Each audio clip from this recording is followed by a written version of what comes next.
Hello, you are welcome to Law Minstrel. I am Mwesi Mudukbe Nyim. Today we are going to look at the second concept found in law that is relevant to nursing as a profession and the nurse's role. And that concept we'll be looking at today is justice. Let me pause here and enjoin you to click on our subscription button if you are not yet a member of our community.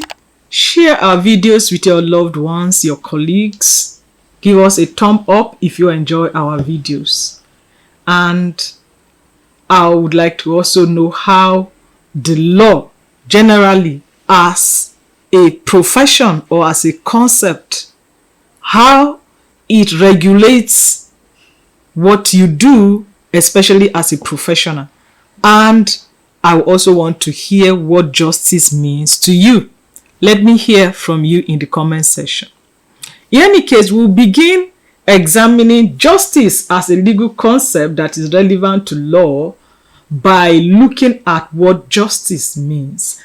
Last episode, when we examined the law as a legal concept that is relevant to nursing and the nurse's role, we said that there is no legal concept that has a definition to end all definitions. And that is true for justice as well. But in any case, we'll make an effort at doing a description of what justice is, or at least getting a working definition in order for us to have this dialogue. The word justice is said to have been derived from the Latin word jus, which means to bind to contract. In Greek, the word that closely describes justice is dike. The full connotation of that word includes a nearness to righteousness. So the word justice is usually used to connote just conduct, fairness, or exercise of authority in a way that is in consonance with that which is acceptable or right to maintain societal cohesion. Justice is also used to connote such ideas as fairness, equality, moral behavior, lawfulness, and order. One of the pursuits of the law actually is justice. And one of the pursuits of the court too is justice. So when you take a matter to court, the court is trying to do justice to you. Even you who takes a matter to court, you are doing so because you seek justice. So the litigant seeks justice.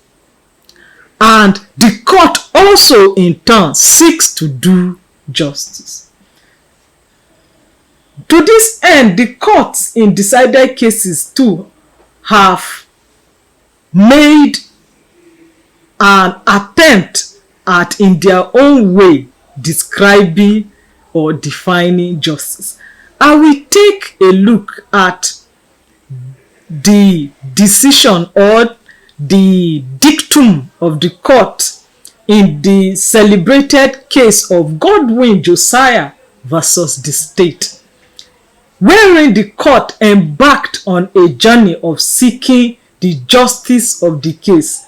And in so doing, the court in turn made an effort at setting out who the stakeholders who are entitled to justice in a case are. So, listen to the dictum of the court in that case. In deciding whether to allow the appeal and acquit and discharge an appellant, the court must consider the surrounding circumstances in the interest of justice.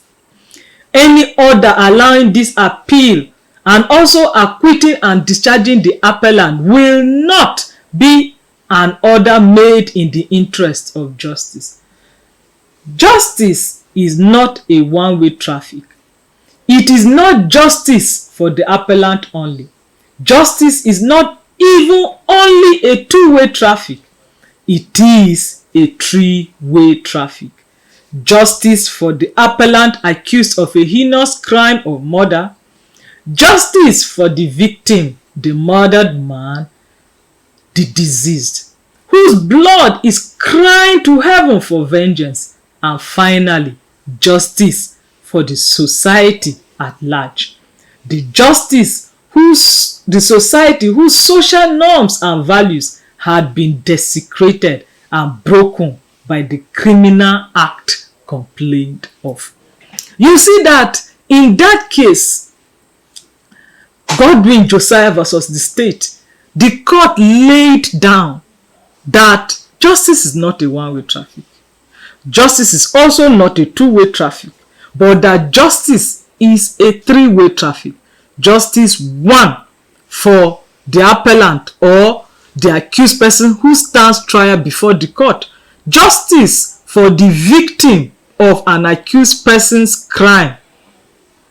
And justice for the society whose societal norms or values have been infracted by the crime, the subject matter of the litigation. So, you will now see that at the heart of any case that comes in court is justice. At the heart of the law is the quest for justice. As a professional, when you work within a system like the health care system, you demand or require justice from your employer. When you interact with patients, the patients also are entitled to a just manner of service that you will give to them.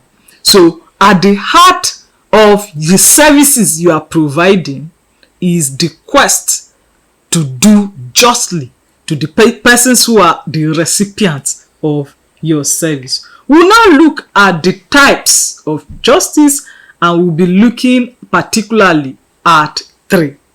They are essentially three types of justice that we'll be looking at. And the first is distributive justice, the second, retributive justice, and the third, restorative justice. What is distributive justice? Distributive justice, as the name implies, is about fair distribution. And you want to know fair distribution of what?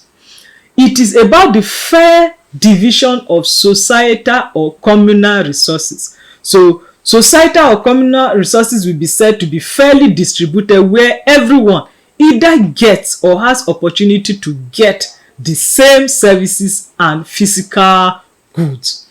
Distributive justice relates to issues like income, wealth, opportunities, jobs, welfare, infrastructure, health services or health care delivery, and so on.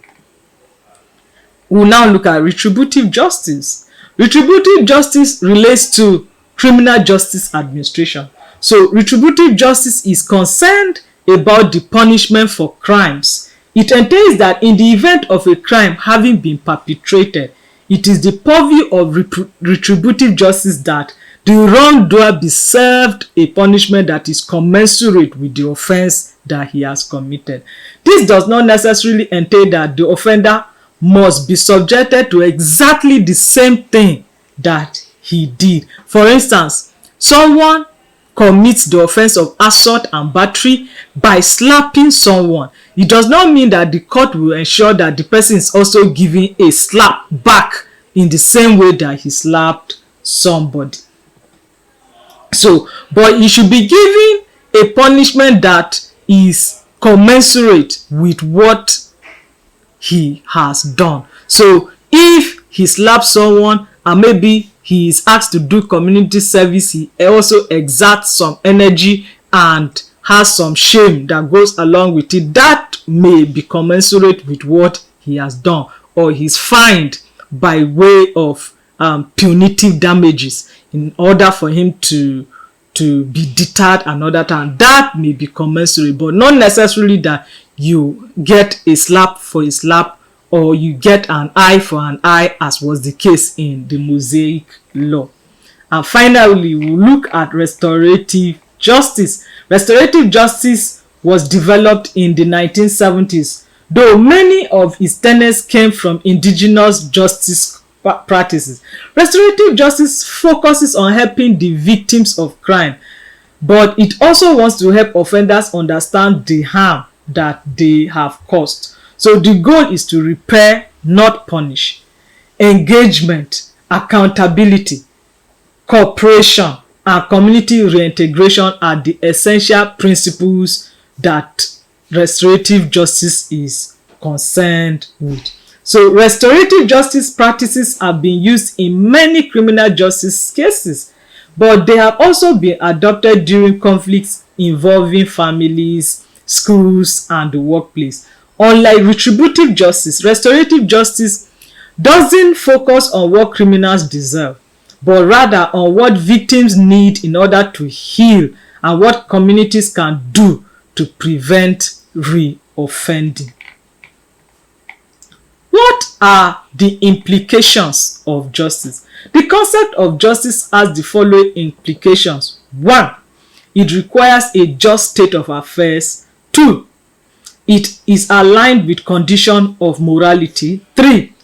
It carries the sense of proper distribution of fair favor and losses. And finally, it normally prevails in a non-democratic setup as exception.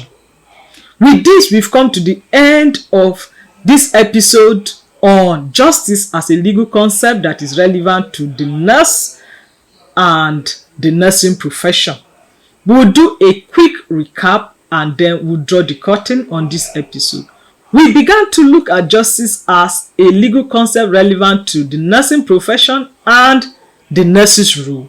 We looked at the definition of justice, after which we looked at the types of justice, and we ended at looking at the implications of justice. Thank you very much. I remain yours sincerely, Mwesi Modukpe Nyim. I had asked earlier to hear from you what justice means to you. Let me hear from you in the comment section. And you are not yet a member of our community, oh, why are you still stalling? Kindly click on our subscription button. Share our videos to your loved ones and colleagues. And finally, give us a thumb up if you enjoy what we are doing. Till next time, thank you.